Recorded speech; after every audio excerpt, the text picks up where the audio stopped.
السلام علیکم ورحمۃ اللہ وبرکاتہ۔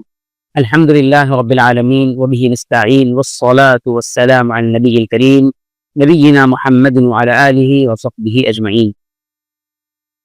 محترم طلباء اور معزز طالبات، اللہ تعالیٰ علم دین کو سیکھنے کے ساتھ مجھے اور آپ کو اس پر عمل کرنے کی توفیق بھی دے اور اپنے اعمال میں اخلاص سے ہمیں نوازے۔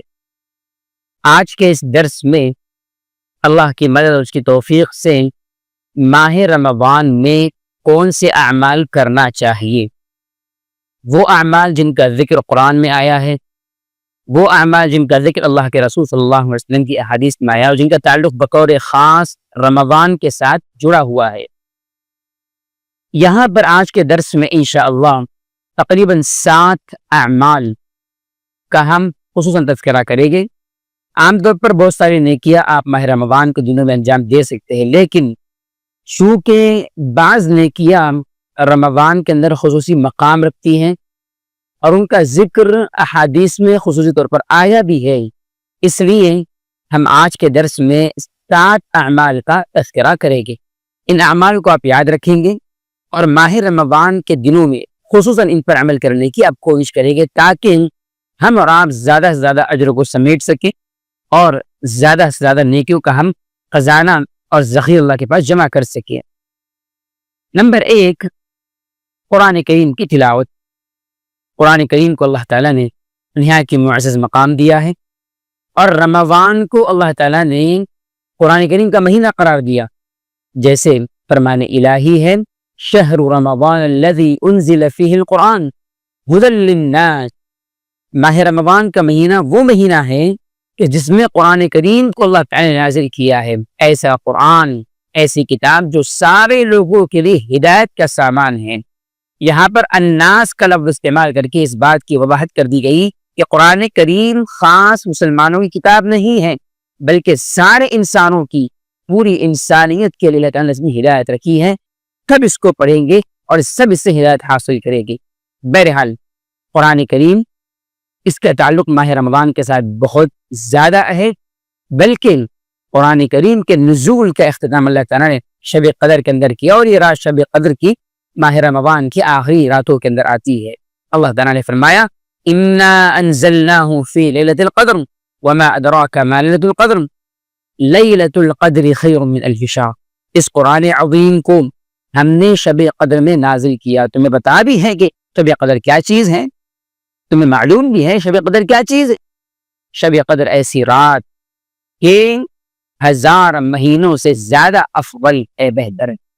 تو بہرحال کیا معلوم ہے سورہ قدر کی آیتوں سے؟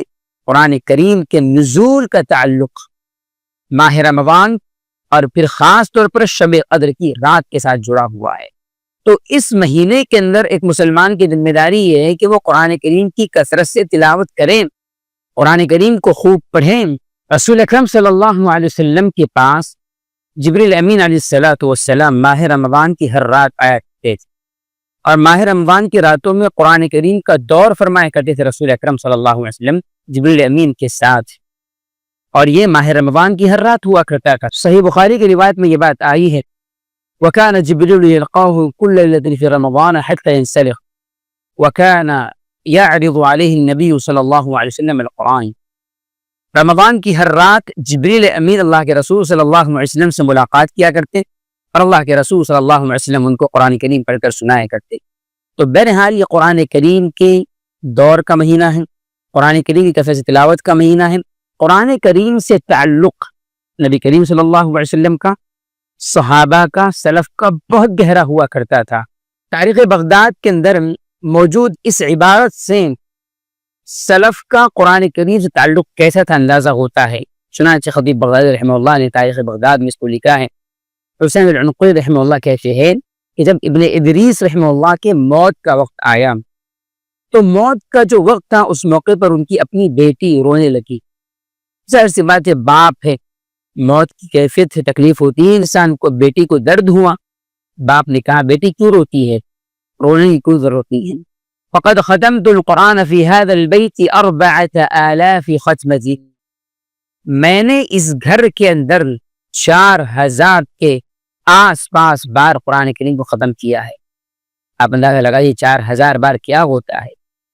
ایک انسان کی عمر کو آپ کاؤنٹ کریں اور اس تلاوت کے جو نمبرنگ ہے اس کی اتنی زیادہ تعداد ہے, آپ اندازہ لگائیں سلف کا تعلق. پھر آگے بڑھ کر ماہ رمضان میں سلف کا معمول بہت زیادہ تلاوت کا ہوا کرتا تھا. چنانچہ جناب سفیان ثوری رحمہ اللہ کا طریقہ یہ تھا کہ جیسے ہی ماہ رمضان آ جاتا تھا سارے کام ترک کر دیا کرتے تھے. وَأَقْبَلَ عَلَى تِلَاوَةِ الْقُرْآنِ, قرآن کریم کی تلاوت میں مشغول ہو جایا کرتے.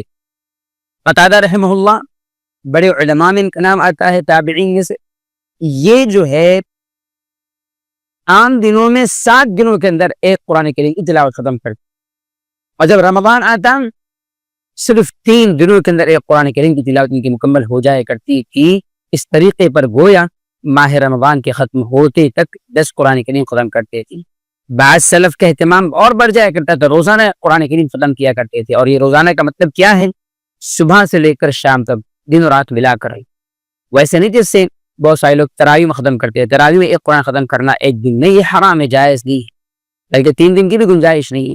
لیکن انسان اگر 24 گھنٹے میں ختم کرتا ہے تو اس کی گنجائش ہے, کیونکہ اس کی تلاوت جو ہوگی وہ سمجھ کر ہوگی, آرام سے ہوں گی, اور اس میں الحمدللہ اتنا وقت انسان کو میسر ہوتا ہے. بشرطی کہ اپنے ساری مشغولیات کو ایک طرف وہ کر دے, صرف نمازوں کا اہتمام کریں اور ضرورت کے اعتبار سے کھائیں اور صرف قرآن کریم کی تلاوت کریں, تو ایسا ممکن نہیں کہ ایک دن میں قرآن کریم ختم کر سکتا ہے. امام شافعی کے تعلق سے یہ بات آتی ہے. اس کے علاوہ کئی ائمام اور کئی سلف سے یہ بات ثابت ہے کہ قرآن کریم کا معاملہ ماہ رمضان میں ان کا اس قدر بڑھ جایا کرتا تھا کہ ایک دن میں ایک ختم کیا کرتے تھے, 2 دن میں ایک ختم کیا کرتے, 3 دن میں ختم کرتے ہیں. لہذا ہم بھی اپنی ہمتوں کو تیز کر دیں اور قرآن کریم کی تلاوت کی کثرت کریں ماہ رمضان کے اندر, کیونکہ نیکیوں کے سمیٹنے کا جمع موقع ہے اور قرآن کریم کے ساتھ اس کا تعلق خاص ہے. دوسری چیز جو کرنے کی ہے ماہ رمضان میں وہ ہے صدقہ اور خیرات. صدقہ اور خیرات کا خاص اہتمام کریں. صدقہ اور خیرات کا بڑا فائدہ یہ ہوتا ہے کہ انسان کے جو گناہ ہوتے ہیں ان گناہوں کے اثرات کو مٹا دیتا ہے. ان گناہوں کے جو آنے والے اثرات ہیں, ان سے جو پیدا ہونے والی برائیاں ہیں, اس کی بنا پر ملنے والا جو عذاب ہے, اللہ تعالیٰ صدقات کے ذریعے سے اس کو ختم کر دیتا ہے. اللہ کا ناراض ہو راضی ہو جاتا ہے. اب انسان اگر اس حالت میں رمضان گزارے کہ اللہ سے ناراض ہو تو رمضان میں مغفرت کیسے اس کو ملے گی؟ لہذا صدقات اور خیرات کو اپنا ہتھیار بنائے, مرد بھی اور عورتیں بھی. عورتیں پیچھے رہے, ایسے موقع پر اپنے شوہروں سے پیسوں کا مطالبہ کریں کہ مجھے اللہ کے راہ میں مال خرچ کرنا ہے, فلاں مسکین کو دینا ہے, مسجد کا کام جاری میں وہاں پر دینا چاہتی ہوں, مدرسے کے لیے بانچ چندہ کرنے والے لوگ ہیں میں پیسہ پہنچانا چاہتی ہوں. عورتیں ہماری کہاں پیسے مانگے گی؟ جہاں ان کو فنکشنز میں جانا ہو, جہاں ان کو خریداری کرنا ہو, جہاں ان کو شاپنگ کرنا ہو, کپڑے لتے ساری چیزوں کے لیے. لیکن آخرت کی بات آئے تو وہاں پر اپنے مردوں اور شوہروں سے وہ پیسوں کا تقاضا نہیں کرتے, سوچتے بھی نہیں ہے وہ اس سب چیزوں کے تعلق سے. آپ کے پاس خود پیسہ ہے, آپ خرچ کریں مائیں بہنیں, لیکن نہیں ہے اللہ کا فضل اپنے شوہر سے مطالبہ کریں. ایسے موقع پر اگر آپ پیسہ مانگے گی تو شوہر تو دل کھول کر دیں گا کہ میری بیوی جو اللہ کے راہ میں خرچ کرنا چاہتی ہے, اور محبت میں اضافہ ہوگا, گھر میں خیر و برکت ہوگی, اللہ تعالیٰ راضی ہوگا, جنت کے راستے آسان ہوں گے. تو ماہ رمضان میں عورتیں بھی اور مرد بھی صدقات اور خیرات کی کثرت کرے, خوب خرچ کرے. اگر زیادہ میسر نہ ہو تو جو کچھ میسر ہو خرچ کرے. چنانچہ عبداللہ بن عباس رضی اللہ عنہما بیان کرتے ہیں کہ كان النبي صلى الله عليه وسلم أجود الناس بالخير وكان أجود ما يكون في رمضان حين يلقاه جبريل عليه الصلاة والسلام, وكان جبريل يلقاه في كل ليلة في رمضان حتى ينسلخ, وكان يعرض النبي صلى الله عليه وسلم عليه القرآن فإذا لقيه جبريل كان أجود بالخير من الريح المرسلة. حدیث صحیح بخاری کی 1902 نمبر کی روایت. آپ صلی اللہ علیہ وسلم سب سے زیادہ سخی تھے لوگوں کے اندر, اور آپ کی سخاوت اس وقت بڑھ جایا کرتی تھی جب جبریل آپ سے رمضان میں ملاقات کرتے تھے. رمضان میں ہر رات آپ کے پاس اگر ملاقات کرتے, آپ صلی اللہ علیہ وسلم کو قرآن سنایا کرتے, اور آپ صلی اللہ علیہ وسلم جبریل علیہ السلام ملاقات کرتے تو آپ تیز و تند ہواؤں سے زیادہ بھی سخی ہو جایا کرتے تھے لوگوں کو خیر و بھلائی پہنچانے میں. حدیث اس معنی میں واضح ہے کہ آپ صلی اللہ علیہ وسلم عام طور پر سخی تھے ہی, لیکن رمضان میں آپ کی سخاوت, آپ کی فیاضی, لوگوں پر آپ کا مال لٹانا, آپ کا لوگوں پر خرچ کرنا, لوگوں کو بھلائی پہنچانا اور بڑھ جایا کرتا تھا. معلوم بھی ہوا کہ مسلمان کو ماہ رمضان میں صدقات اور خیرات کی کثرت کرنا چاہیے. اجر کتنا ملے گا اس کا علم اللہ کے پاس ہے, لیکن بے پناہ ملے گا. لیکن یہ کہنا کہ 70 گنا ملے گا، 80 گنا ملے گا، 100 گنا ملے گا، اس کا ذکر حدیث میں کہی گئی۔ البتہ رمضان ہے، مبارک مہینہ ہے، ضرور اللہ تعالیٰ بڑھا کر دے گا انشاءاللہ، اللہ سے امید ہی ہے، لیکن اس کی تحدید شریعت میں واضح نہیں آئی ہے۔ بہرحال رمضان میں صدقات اور خیرات کی کثرت ہونا چاہیے، اور مال کو خرچ کرنے کے مختلف طریقے ہیں۔ آپ دیکھ رہے کہیں پر مسکین لوگ ہیں، ضرورت مند افراد ہیں، چھپکے جا کر آپ ان کے کپڑوں کا انتظام کر دیجیے۔ کپڑے نہیں کر سکتے آپ ان کے اناج اور غلے کا انتظام کر دیجیے، یا پھر آپ جائیے ان کی پڑھائی کے لیے فیس کا انتظام کر دیجیے، مسجد کی تعمیر ہو، یہ پیسہ اپنا وہاں پر لٹائیے، خرچ کیجیے۔ کہیں پر مدرسے کو ضرورت ہے آپ کے مال کی، وہاں پر خرچ کیجیے۔ کہیں پر آپ دیکھ رہے ہیں کہ بیوہ ہیں، اس کے لیے مسائل زندگی گزارنے کے، آپ اس کے لیے، اس کے گھر والوں کے لیے مسائل پہ حل کر دیجیے۔ کسی کو کرایہ کی ضرورت ہے گھر کے لیے، گھر کا کرایہ پورا کر دیجیے اس کا۔ الغرب جو ضرورت ہو سکتی ہے، کوئی بیمار ہے اس کی بیماری میں اس کا ساتھ دیجیے رمضان کے اندر، اور کوئی ایڈمٹ ہے اس کو دوائیوں کے ذریعے دوائی کا انتظام کر دیجیے۔ ہزاروں شکلیں ہو سکتی ہے، کوئی شکل خاص نہیں ہے، صدقہ وہ چیز ہے، وہ عمل ہے، اس کی آپ 2 شکل میں آپ انجام دیں گے انشاءاللہ گنجائش۔ لیکن اس بات کا خیال رکھیں کہ ضرورت کہاں پر زیادہ اس کو آپ دیکھیے، وہاں پر آپ زیادہ خرچ کریں انشاءاللہ۔ تو یہ ایک عمل ہے۔ ایسے ہی ایک اور عمل جو ماہ رمضان میں خصوصی ہونا چاہیے وہ ہے اعتکاف۔ اعتکاف کے تفصیل کے ساتھ مسائل انشاءاللہ آپ کے سامنے آئیں گے، لیکن یہاں تذکرہ ہو رہا ہے کہ کون سے اعمال ماہ رمضان میں خصوصاً موجود ہے، اس میں سے اعتکاف بھی ہے۔ اعتکاف کے بارے میں اما عائشہ بیان کرتے ہوئے کہتے ہیں، حدیث صحیح بخاری 2026 نمبر کی روایت، کہتی آپ ان النبی صلی اللہ علیہ وسلم كان يعتكف العشر الاواخر من رمضان حتى توفاه الله ثم اعتكف بعده ازواجه۔ آپ صلی اللہ علیہ وسلم ماہ رمضان کا آخری عشر اعتکاف کیا کرتے تھے، اور پھر آپ صلی اللہ علیہ وسلم نے اعتکاف کیا ماہ رمضان کا حتیٰ کہ آپ کی وفات ہو گئی، یعنی آپ مسلسل ہر سال کا اعتکاف کرتے رہے ہیں حتیٰ کہ وفات ہوئی آپ صلی اللہ علیہ وسلم کی۔ پھر آپ کے بعد آپ کی ازواج مطہرات نے بھی اعتکاف کیا، یعنی سلسلہ ٹوٹا نہیں، اس پر عمل ہوتا رہا۔ ایسے ہی صحیح بخاری کی ہی روایت 2044 نمبر کی روایت، آپ صلی اللہ علیہ وسلم کے بارے میں ابو ہریرہ بیان کرتے ہیں، كان النبي صلى الله عليه وسلم يعتكف في رمضان 10 أيام فلما كان العام الذي قبض فيه اعتكف 20 يوما۔ آپ صلی اللہ علیہ وسلم ماہ رمضان کے آخری 10 دن کا اعتکاف کیا کرتے تھے، لیکن جس سال آپ کا انتقال ہوا ہے اس سال آپ صلی اللہ علیہ وسلم نے ماہ رمضان کے کل 20 دن کا اعتکاف کیا۔ یعنی آپ کا اہتمام دیکھیے کہ آخری عمر میں آپ نے کم کرنے کے بجائے مزید بڑھا دیا اعتکاف کو، تو اس کا اہتمام ہونا ضروری ہے۔ اور اعتکاف کے بہت سارے فوائد ہیں، انشاءاللہ خصوصاً جو لیکچر ہوں گا اس میں تفصیلات اس کے اندر آئے گی اللہ نے چاہا۔ ایسے ہی ماہ رمضان کا چوتھا عمل جو خصوصاً ماہ رمضان سے جڑا ہوا ہے، رمضان کا ایک عمل عمرہ کرنا بھی ہے۔ عام دنوں میں بھی عمرہ ایک بہت ہی عظیم الشان عمل ہے، انسان کے گناہ معاف ہو جاتے ہیں، رزق میں برکت ہوتی ہے، انسان کو بہت زیادہ فائدے اسے حاصل ہوتے ہیں، لیکن رمضان میں عمرہ کی فضیلت اور بڑھ جاتی ہے۔ صحیح بخاری کی روایت 1690 نمبر کی حدیث ہے، اللہ کے رسول صلی اللہ علیہ وسلم نے ایک انصاری صحابیہ سے کہا تھا، جب وہ آپ صلی اللہ علیہ وسلم کے ساتھ عمرہ کرنے سے رہ گئی، بعض اسباب کی بنیاد پر آپ صلی اللہ علیہ وسلم سے کہا تھا کہ جب رمضان آئے تو تم نے عمرہ کر لینا، فَإِنَّ عُمْرَةً فِي رَمَضَانَ حَجَّةً۔ یہ آپ نے فرمایا کہ عمرہ اگر رمضان میں کیا جائے یا رمضان کا عمرہ حج کے برابر ہوتا ہے۔ حدیث صحیح بخاری کی 1690 نمبر کی حدیث، پتہ کیا چلا کہ رمضان کا عمران حج کے برابر ہے، بلکہ ایک حدیث میں اس بات کی وضاحت ہے کہ ماہ رمضان کا عمران صرف حج کے برابر نہیں ہے، بلکہ ایسے حج کے برابر ہے جو حج اللہ کے رسول صلی اللہ علیہ وسلم کے ساتھ میں مسلمان کر رہا ہو۔ چنانچہ صحیح بخاری کی روایت حدیث نمبر 1720 1782، آپ صلی اللہ علیہ وسلم نے ارشاد فرمایا، عمرۃ فی رمضان تقضی حجۃ او حجۃ المعی۔ ماہ رمضان کا عمرہ حج کے برابر ہے یا میرے ساتھ حج کے برابر ہے۔ اندازہ لگائیے کس قدر عظیم شان فضیلت ہے۔ ایک مسلمان اگر ماہ رمضان کی کسی بھی دن جا کر عمرہ کرتا ہے، ایک دن چلا گیا، آدھا دن چلا گیا، عمرہ کر لیا، واپس آ گیا، گویا اس نے اپنا حج، گویا اس نے اپنا عمرہ ایسا کیا جیسے حج رسول اللہ صلی اللہ علیہ وسلم کے ساتھ نے کیا۔ تو آپ اس فضیلت کو حاصل کرنے کی کوشش کریں، آپ کے پاس مال ہے ضرور کوشش کریں، مال نہیں ہے دعا کر اللہ تعالیٰ سے، آپ کو نوازے گا انشاءاللہ۔ اللہ تعالیٰ سے انسان اگر کچھ حاصل کرنا چاہتا ہو وسائل نہیں ہے، دعا کرے اس کو اس کا مقصد حاصل ہو جاتا ہے، اللہ نامراد نہیں کرتا انسان۔ بہرحال ایک عمل ہے۔ ماہ رمضان کے خصوصی اعمال میں پانچواں عمل ہے قیام اللیل یعنی تراویح۔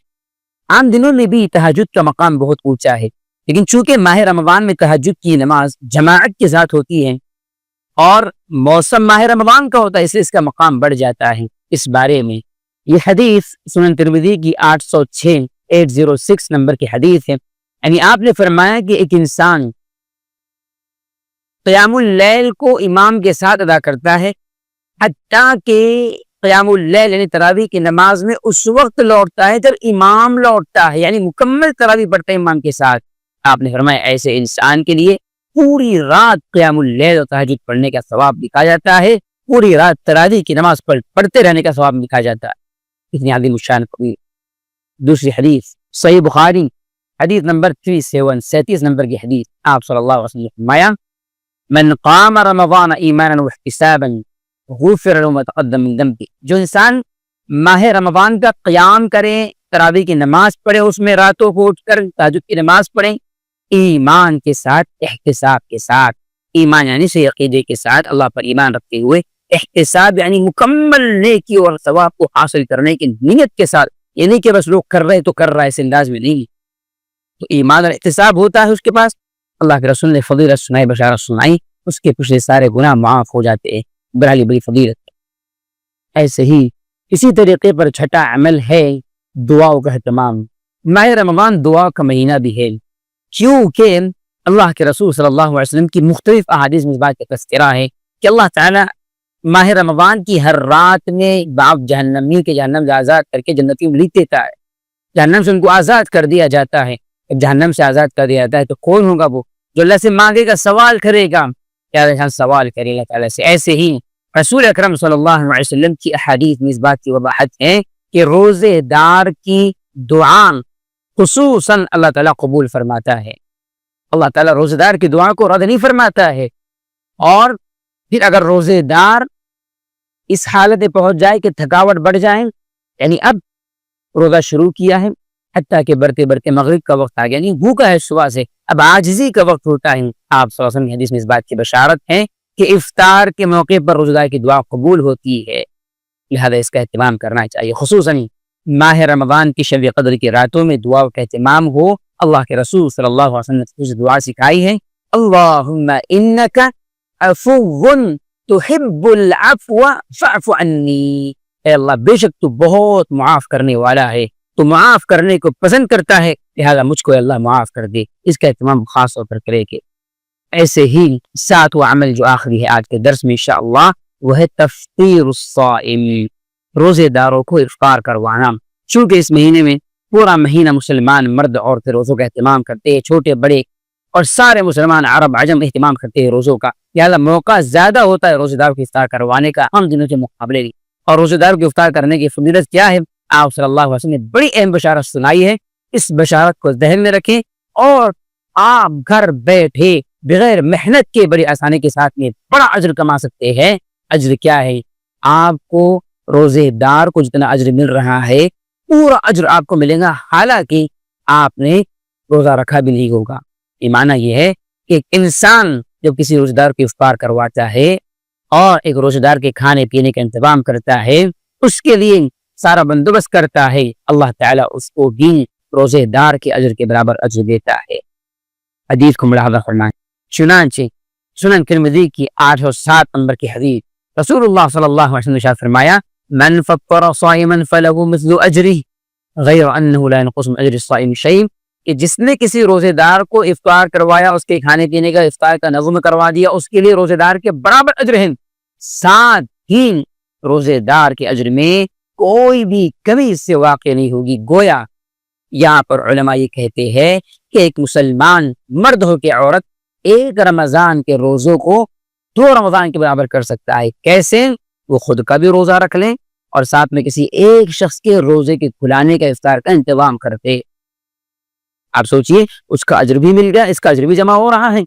کتنی عظیم یہ بشارت، کتنا بہترین طریقہ ہے، حتیٰ کہ ہماری ماں بہنیں جو اپنے شوہر کے لیے، اپنے بچوں کے لیے، بچیوں کے لیے، عام رشتہ داروں کے لیے کھانے کا بندوبست کرتے ہیں، وہ بھی اس حدیث کو اپنے سامنے رکھے, اللہ تعالیٰ سے اجر کی امید رکھے کہ وہ چونکہ روزہ داروں کے کھانے کا انتظام کر رہی ہیں ان کو مکمل اجر ملے گا. جتنے لوگوں کھانے کا انتظام ہو رہا ہے اجر پورا ملے گا. لہذا آپ جب بنائیں گے تو آپ تھکے نہیں, آپ پریشان نہ ہو کہ میرا کام سر پر آ گیا ہے, میں سارا کام وہی کروں گی. نہیں, آپ کا اجر جمع ہو رہا ہے, آپ فضیلت کو حاصل کر رہی ہیں, آپ کو ان روزہ داروں کا اجر سارا آپ کے حصے میں آ رہا ہے, ان کا اجر بھی کم نہیں ہوا, آپ کا اجر بڑھتا ہی چلا گیا. پھر آپ نے ارادہ کیا کہ آج میں نے گھر میں 10 لوگوں کو دعوت دینی ہے غریبوں اور رشتہ داروں میں سے, آپ ان کو بلائیے, ان کا اجر سمیٹ لیجیے.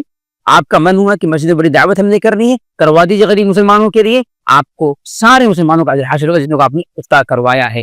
اس عمل کا خاص اہتمام کریں, اس عمل کو خاص بڑھاوا دے تاکہ ہمارے سماج کا اندر اس طرح کی نیکیاں پنپے اور بڑے, خیر عام و شر کم ہو. اللہ مجھے آپ کو صحیح سمجھ دیں, رمضان کو ہمارے لیے مغفرت کا مہینہ بنائیں, اور رمضان مبارک کی ساعتوں کو اور گھڑیوں کو غنیمت جان کر ان میں خوب اعمال کرنے کے ملے توفیق نمازیں.